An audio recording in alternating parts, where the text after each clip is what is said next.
आए हुए ना, प्रमाण देने ही आए हैं ये।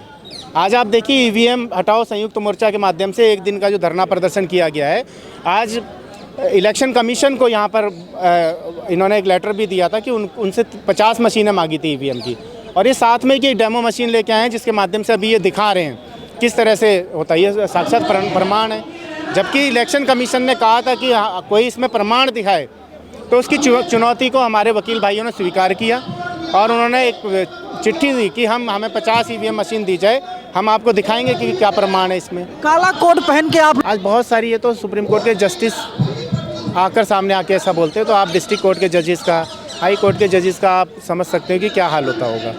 तो आज देश पूरा कब्जे में, जब तक बैलेट पेपर से चुनाव नहीं होगा।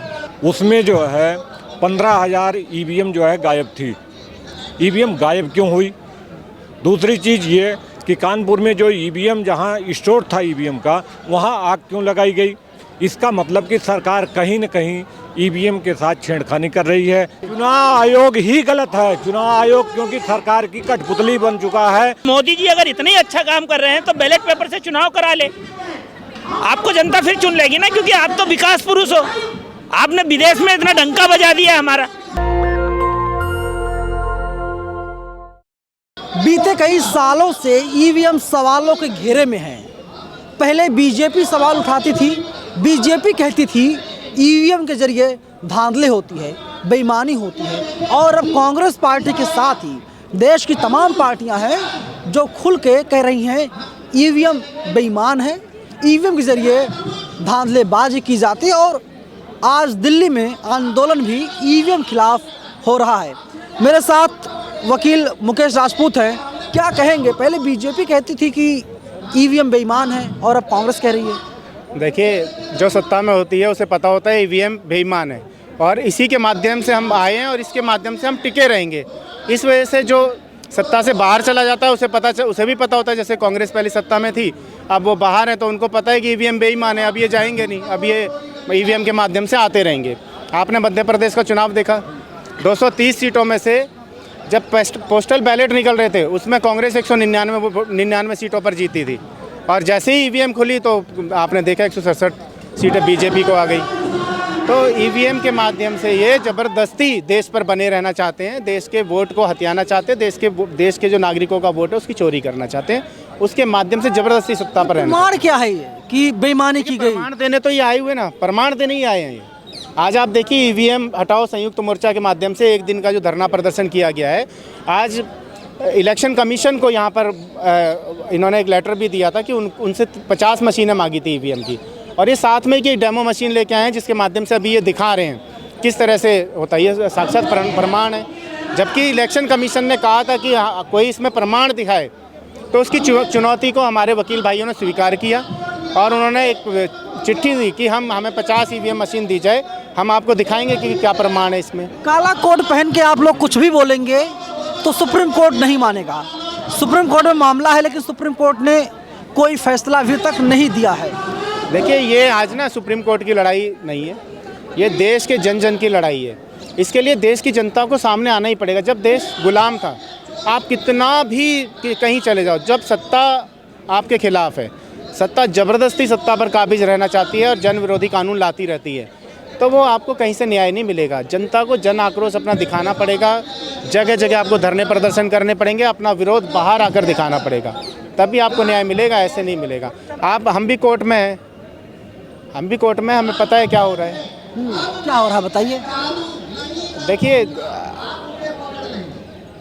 एक चुनाव हुआ, चुनाव का रिज़ल्ट आ गया, रिज़ल्ट आने के बाद मुझे भी पता है कि भाई आज जब रिज़ल्ट आया है और ये गलत तरीके से इन्होंने ईवीएम के माध्यम से जीत लिया, जब मैं उसके खिलाफ रिट लगाता हूँ, कोर्ट में जाता हूँ, तो कोर्ट की तारीखें पड़ती हैं। जैसे ही 5 साल पूरे होने वाले होते हैं तब तक आपको उसका रिज़ल्ट मिलेगा नहीं, कोर्ट का न्याय नहीं मिलेगा। वो डेट पे डेट पड़ती जाती है, फिर उसके बाद हमारी जो रिट होती है या एप्लीकेशन होती है, कंप्लेंट होती है, वो इन्फेक्चुअस हो जाती है, जब क्योंकि उसका टाइम पीरियड हो चुका होता है, वो पूरा अपना एंजॉय कर लेता है सत्ता को। तो इसलिए ये जो व्यवस्था है, इसको ये जानते हैं, मोदी सरकार जानती है कि आज भी हम ईवीएम नहीं हटाएंगे, हम बैलेट से वो नहीं कराएंगे, 24 का इलेक्शन भी ईवीएम के माध्यम से ही कराएंगे। और कुछ शर्तें अपोजिट पार्टी जो मांग रहे हैं उन कुछ शर्तों को ये लोग मान लेंगे ताकि ईवीएम से हो जाए, जैसे वीवीपैट को ये मान लेंगे। लेकिन जब चुनाव हो जाएगा, रिजल्ट आ जाएगा, उसके बाद ये ना वीवीपैट की गिनती होगी। राहुल तो ईवीएम के साथ खड़े हैं ना साहब। देखिए वही मैं कह रहा हूँ, राहुल जी कांग्रेस पार्टी हो गई या दूसरी पॉलिटिकल पार्टीज़ हो गई, वो उन्होंने कहा कि वीवीपैट को हम गिनवाओ आप। और इसको ये आप देखिए, जैसे ही ये विरोध बढ़ता जाएगा वीवीपैट की गिनती को ये सत्ता मान जाएगी। और जब इलेक्शन हो जाएगा उसके बाद सारे वीवीपैट की गिनती नहीं होगी और उसमें भी कुछ ना कुछ अपनी परेशानी बताकर उससे दूर भाग जाएंगे ये। जब ये रिट लगेगी तो सुप्रीम कोर्ट भी कहेगी कि भाई अब तो इलेक्शन हो चुका है, अगली बार देख लेना। तो ये तो मान भी है, थोड़ी सी हो जाती है, ये ह्यूमन एरर है, तो इस वजह से फिर वो नहीं हो पाता कुछ इसमें। लेकिन 2017 में चुनाव आयोग ने बुलाया था कि आइए आप लोग ईवीएम को हैक कीजिए, कोई पहुंचा नहीं। देखिए जब पॉलिटिकल पार्टीज़ के पास मैसेज था, लेकिन आज ये वकीलों ने बीड़ा उठाया इसका, देश को आज़ाद कराने का। देश के जो लोकतंत्र है उस पर कब्जा कर लिया, उसको गुलाम बना लिया है। देश की जो लोकतांत्रिक व्यवस्था है, जो संस्थाएं हैं, संवैधानिक संस्थाएं, उनको गुलाम बना लिया है। आज कोई बोलने को तैयार नहीं है। देश के आपने भी देखा है, आप तो मीडिया में आप सब जानते हो इस बात को कि सुप्रीम कोर्ट के जस्टिस सामने आए, उन्होंने कहा कि हमारे ऊपर दबाव होता है, हम दबाव की स्थिति में काम करते हैं। आज बहुत सारी ये तो सुप्रीम कोर्ट के जस्टिस आकर सामने आके ऐसा बोलते हैं, तो आप डिस्ट्रिक्ट कोर्ट के जजेस का, हाई कोर्ट के जजेस का आप समझ सकते हो कि क्या हाल होता होगा। तो आज देश पूरा कब्जे में है जब तक बैलेट पेपर से चुनाव नहीं होगा। जैसे एक छोटा सा देश है बांग्लादेश, आप देखिए वो भी इतना समझदार देश है, उसने भी ये मान लिया कि ईवीएम से वोटिंग कराने से देश का लोकतंत्र खराब होता है। देश के लोकतंत्र से देश की जनता का विश्वास टूट चुका है। तो आप ये मानते हैं कि सरकार जब मजबूत होती है तो जो अदालतें हैं और जो तमाम संस्थाएं हैं, तमाम बॉडीज़ हैं, वो कमज़ोर हो जाती हैं। देखिए ये बात ठीक है, सरकार अगर मजबूत होती है तो सरकार जब मजबूत होती है, उसकी स्टेट्स में भी सरकारें बन जाती हैं, सेंटर में स्टेट सरकार हो जाती है, तो लोकतांत्रिक जो व्यवस्थाएं हैं, जो संवैधानिक संस्थाएं हैं, उनकी ताकत कमज़ोर हो जाती है। इस बात को हम मानते हैं। लेकिन अगर वो निष्पक्ष हैं और जिनमें कोई लालच नहीं है, डर नहीं है किसी बात का, तो वो जो संवैधानिक संस्थाएं हैं उनको कोई दबा नहीं सकता, कितनी भी मजबूत सरकार हो। कल जब महमूद पराचा और भानु प्रताप, ये दोनों लोग जब कूच कर रहे थे इलेक्शन कमीशन की तरफ, तभी पुलिस आती है, इनको डिटेन कर लेती है। एक क्या मैसेज देने की कोशिश की जा रही है? देखिए ये ना हम तो आज़ादी से के बाद से ही देख रहे हैं, जब भी कोई धरना प्रदर्शन होता है तो पुलिस को ना एक व्यवस्था बनानी होती है, शांति व्यवस्था, ये सब। तो उसके नाम पर ये धरने प्रदर्शन उसको रोकने की कोशिश करते हैं, वो उनका काम है, वो करेंगे। लेकिन जैसे कि हम वकील भाइयों का जो प्रदर्शन था, महमूद पराचा जी ने आगे आकर ये बीड़ा उठाया और हम सभी साथियों ने उनके आवाज़ में आवाज़ मिलाई कि हम आपके साथ हैं, क्योंकि हम भी इस बात को मानते हैं कि लोकतांत्रिक व्यवस्था में ईवीएम बहुत ही गलत चीज़ है। ईवीएम को हैक किया जा सकता है, ईवीएम के साथ मैनिपुलेशन की जा सकती है, और आज इसका प्रदर्शन बाकी हमारे वकील भाइयों ने सबके सामने किया है। जितनी भी आज देश की जो सच्ची मीडिया है, सोशल मीडिया, जैसे कि आप हो, जो सामने आकर सही बात को दिखाते हो, आपकी वजह से देश जाग रहा है। आज इस जंतर मंतर पर ये धरना प्रदर्शन हो रहा है, इसके पास एक भी ना, जैसे गोदी मीडिया कहते हैं, मेन स्ट्रीम मीडिया एक भी नहीं है यहाँ पर। सिर्फ आप हो, इस देश के सच्चे जो मीडिया है वो आप ही हो, जो इस देश की नब्ज़ को जानते हो और देश की आवाज़ को। होगा 24 में होगा क्या? मोदी ने सीना ठोका है। देखिए मोदी जी सीना पहले भी ठोक चुके हैं, 56 इंची की छाती बताते हैं, किसी ने नापी नहीं है आज तक। लेकिन देखिए मैं मोदी जी का विरोध नहीं करता, मैं कहता हूँ मोदी जी आप अच्छा काम कर रहे हो, आपके हिसाब से आप अच्छा काम करते हो। लेकिन यदि देश के दूसरे जो पॉलिटिकल पार्टीज़ हैं उनके मन में ये संशय है, इस देश के प्रत्येक नागरिक के मन में यह संशय है कि ईवीएम से वोट करना, उसका वोट सही जगह जा रहा है, उसको नहीं पता, बिल्कुल कंफर्मेशन नहीं मिल पाता कि सही जगह पर जनता का मत जा रहा है। एक बात बताइए आप कि चुनाव आयोग क्लेम कर रहा है कि ईवीएम सेफ है, आपको अनसेफ क्यों लग रहा है? देखिए अनसेफ इसलिए लग रहा है कि 3 राज्यों का चुनाव हुआ, 5 राज्यों का 5 राज्यों का अभी जो चुनाव हुआ उसमें जो है 15,000 ईवीएम जो है गायब थी। ईवीएम गायब क्यों हुई? दूसरी चीज़ ये कि कानपुर में जो ईवीएम जहाँ स्टोर था ईवीएम का, वहाँ आग क्यों लगाई गई? इसका मतलब कि सरकार कहीं न कहीं ईवीएम के साथ छेड़खानी कर रही है। कहीं न कहीं ईवीएम को बदला जाता है और जो इतना लंबा टाइम चुनाव में लगता है, उस बीच में सरकार जो है ईवीएम को हेराफेरी करके यहाँ से वहाँ कर देती है। क्योंकि ईवीएम में जो वोट पड़ गया है उसको लेकर के अगर मान लीजिए कि ईवीएम सही है, गलत नहीं है, तो ईवीएम को सरकार क्यों छुपाने का काम करती है? 15,000 ईवीएम गायब क्यों हुई? आप बताइए, 15,000 ईवीएम गायब अरे सवाल ये है कि चुनाव आयोग कह रहा है ईवीएम सेफ है, ईवीएम के जरिए ही मतदान होना चाहिए। चुनाव आयोग ही गलत है। चुनाव आयोग क्योंकि सरकार की कठपुतली बन चुका है। चुनाव आयोग जो है आजाद चुनाव नहीं करना स्वतंत्र चाहता। बॉडी है चुनाव आयोग, आजाद है लेकिन वो गुलाम है। नौकरी है ना, है तो जनता की नौकर ना। अगर वो स्वतंत्र बॉडी है तो जनता की नौकरी तो है ना। अगर जनता उनसे पूछ रही है कि आप निष्पक्ष और पारदर्शी चुनाव कराओ, हमें संतुष्टि नहीं है, तो उसको करवाना चाहिए। और मोदी जी अगर इतना ही अच्छा काम कर रहे हैं तो बैलेट पेपर से चुनाव करा ले, आपको जनता फिर चुन लेगी ना, क्योंकि आप तो विकास पुरुष हो। आपने विदेश में इतना डंका बजा दिया हमारा, आपने इतने अच्छे काम कर दिए। आप रामलला को उंगली पकड़ के राम मंदिर में लेके जा रहे हो, आप तो भगवान से भी बड़े हो गए, तो आप क्या नहीं कर सकते? आप बैलेट पेपर से चुनाव करा लो।